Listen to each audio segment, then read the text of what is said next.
Modi government has completed 100 days. This is the third term of Prime Minister Modi, and one of the key faces of this government is Union Minister of Commerce and Industry, Piyush Goyal. He's joining me straight from Mumbai. Mr. Goyal, thank you so much for your time here on NDTV. Before I ask you about 100 days achievement of your government, I want to know your report card as a Member of Parliament of the Lok Sabha from Mumbai North. What all have you achieved in these 100 days for your constituency, sir? Well, it's been a very, very action-packed 100 days. I think one of the biggest stories in my constituency, which has been highly appreciated, has been the start for the first time in the history of Western Railway of a train which will go from Borivali straight to Konkan region, taking the people from Ratnagiri, Sindhudurg, Kankavli, the entire Konkan region now having an opportunity to take a train straight to Konkan and onwards to Goa, so which helps them go back home, also helps tourism from our area. And it was asked that we start this train during the Ganpati festival. Instead of that, we have started the train well before Ganpati, and it will run throughout the year. So it's a permanent new, first of its kind train service from Uttar Mumbai, my constituency, to Goa via Konkan. Also, there was a huge traffic problem on Western Express Highway. And work had been going on for years. People were suffering. Not only my constituency, I think all of Mumbai was suffering, where traffic jams piling up even 10 and 15 kilometers. I had promised I'll finish it in 100 days. In 93 days, we completed that work. We opened up the traffic. And for the last 7 days, not once has there been a traffic pileup at Akurli, which was a logjam for many, many years. Similarly, many projects of slum rehabilitation, of chawl rehabilitation have been restarted. Many were stuck. Many builders had gone bankrupt or run away and not giving even the rent to the displaced persons. We are getting all those projects back on track. The first one has already deposited 26 crores into the bank account, and 800 slum dwellers who have been literally on the street for 8 years are now going to get back rent for 8 years on 19th, day after tomorrow. Also will get a good home of their own. Apna ashiana khud ka unko milega. Similarly, in the entire region, we are working towards rejuvenating tourism in the region. I have a beach on one side. I have the Sanjay Gandhi National Park on the other side, where we have a huge forest land, 2 beautiful lakes, and tremendous potential, Canary Caves, a lot of potential in the area for culinary tourism, religious tourism, forest tourism, beach tourism. We started working on all of these.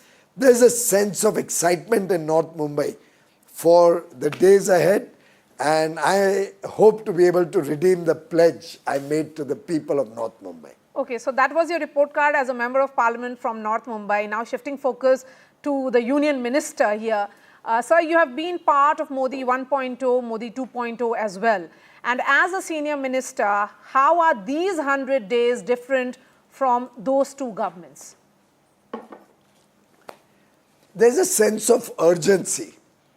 Prime Minister Modi had promised in his third term that we'll work with 3 times the speed, give 3 times the outcomes, will ensure that India in the next 3 years becomes the world's 3rd largest economy. I think the actions of the first 100 days, in a way, have boosted the confidence of the people. You can see the thrust on infrastructure. 25,000 villages will be connected with roads.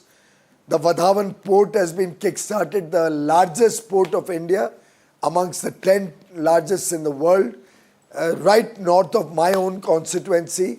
The whole ecosystem will stand to benefit.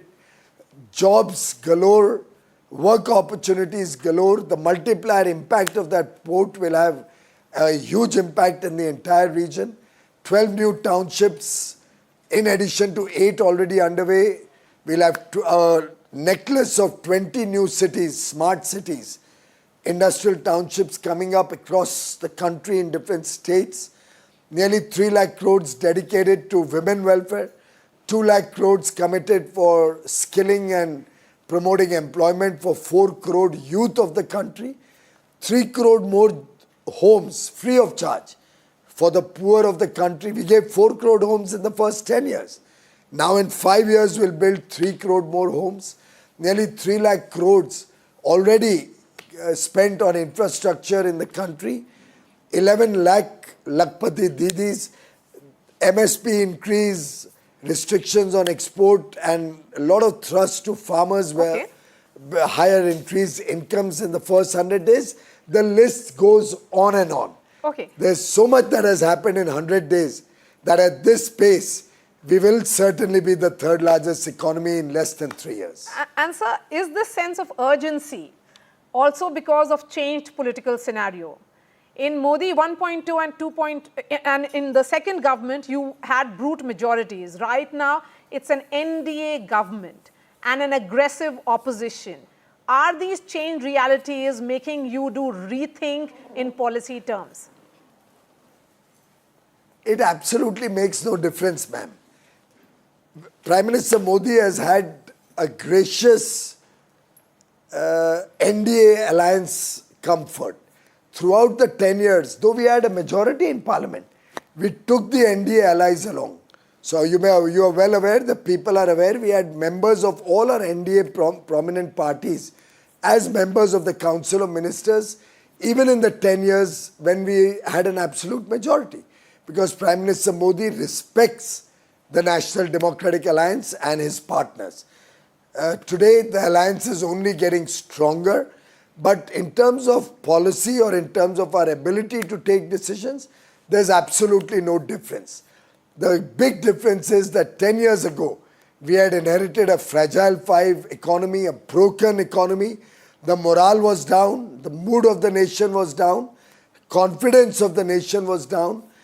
Everywhere there was despondency.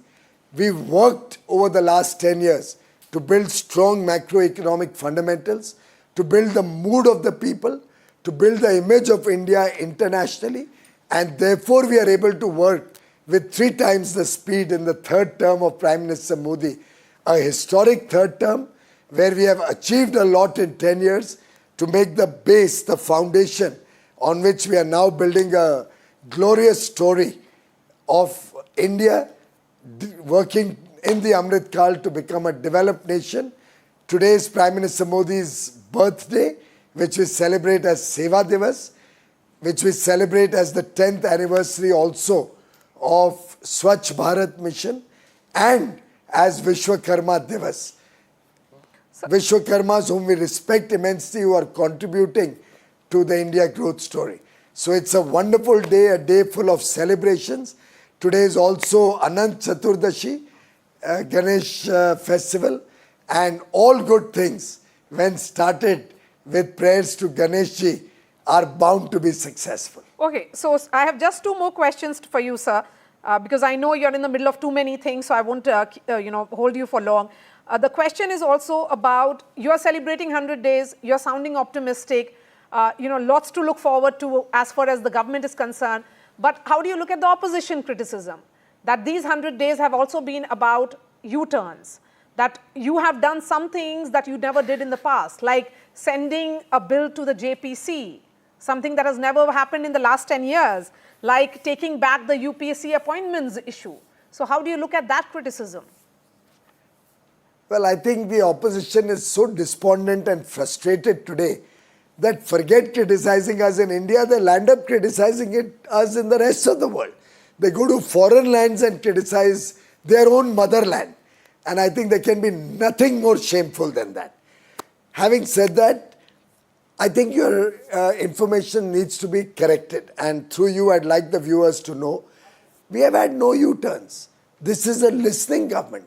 Prime Minister Modi is respected and loved by the people because he always has his ears to the ground and he responds to people with positivity. When we came out with the 3 laws, the amendments, the new laws on the criminals replacing the antiquated British criminal laws. Home Minister referred them to a joint select committee headed by Mr. Brijlal of the Rajya Sabha.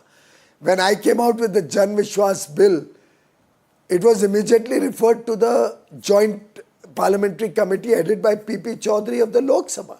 This government has taken 4 lakh inputs, 3 or 4 lakh inputs over 4 years before we came out with the National Education Policy 2020. This has always been a government which took feedback from the people. When we found that people would like to have an alternate, we continued with the budget proposal of a simplified tax regime, but we also gave them the option of indexation. What's wrong in that? The Home Ministry in 2019 had already said that lateral entry is all right. It has been done for years. Manmohan Singh and Montek Singh were a part of lateral entry. The Prime Minister himself came as a lateral entrant into the government of the Congress party.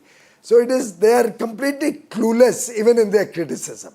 Okay. We are only withdrawn it so that it comes out in a revised form, respecting the requirements of government employment. Sir, I think there's been absolutely no U-turn except responsiveness to the people of India. Will this excitement continue also in the Maharashtra elections? Your state is going to polls in the next 2 months, sir. Absolutely. Although the seat sharing is still to be formalized, but yes, go ahead. Give us your assessment of that, and also, will there be a BJP CM if you get the numbers right? Or will Devendra Mr. Shinde Fadnavis continue? just announced this morning. Yes. Devendra Fadnavis just announced this morning that the seat sharing is nearly complete. We have very good relations amongst the 3 Mahayuti partners. The Chief Minister will be decided at the appropriate time by the legislators. But the important thing to note is that even in the Lok Sabha election, the gap between the MVA and the Mahayuti was only 2 lakh votes. In a large state like Maharashtra, the 3rd largest state, where every seat has nearly 20 lakh voters, the BJP was left behind in 11 seats with less than 50,000 votes. So the overall story in Maharashtra is very favorable. And the various initiatives of the Maharashtra government have certainly endeared this government to the people. Prime Minister Modi's 3rd term and all the various actions, 3 crore homes for the poor, 3 lakh crores being spent for women welfare, 11 lakh Lakpati Didis adding to the 1 crore already in the first 2 terms. The fact that 3 lakh crores has been spent on infrastructure in the 100 days, the Vadhavan port which we have approved, the industrial township smart city coming up near Dighi port, the coastal road which is a delight, Atal Setu which has joined us to the mainland, and now the coastal road being extended from Bandra all the way beyond to Bhayandar, covering even my own constituency of North Mumbai. Metro expansion, railway expansion. The city is metamorphosing into an international class city. The villages are seeing prosperity. I think the growth story of India is resonating very well with the growth story of Maharashtra under Chief Minister Eknath Shinde and Mr. Fadnavis and Ajit Pawar. I am very confident we will win the Maharashtra Assembly with a thumping majority. You have given us a headline there. So thank you so much, Piyush Goyal, Union Minister there, joining us from Mumbai. He represents Mumbai North. And so thank you so much, sir, for speaking to NDTV. Thank you.